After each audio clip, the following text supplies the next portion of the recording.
Una tarea macro en esa perspectiva es la exigencia de los aquí presentes y del Tribunal Permanente de los Pueblos a la Organización de Naciones Unidas y a la Organización de los Estados Americanos para que suspenda la presencia del Estado colombiano en su seno, en tanto y en cuanto no cumpla cabalidad las recomendaciones hechas que de esta instancia se han formulado. Vale decir, que el respeto irrestricto a los derechos humanos sea una condición sine qua non para que el Estado colombiano pueda retornar al seno de la OEA y la ONU. El Estado colombiano debemos pedir que sea expulsado de la OEA y de la ONU.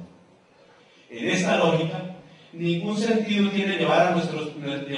pedidos de justicia ante organismos del sistema de la ONU o de la OEA, que si bien se han pronunciado cuestionando los crímenes de lesa humanidad, a la postre resultan cómplices cuando se sientan a mantener sin reparo alguno con el Estado colombiano.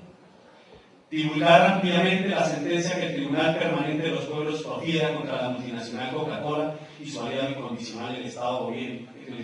gobierno y régimen político colombiano,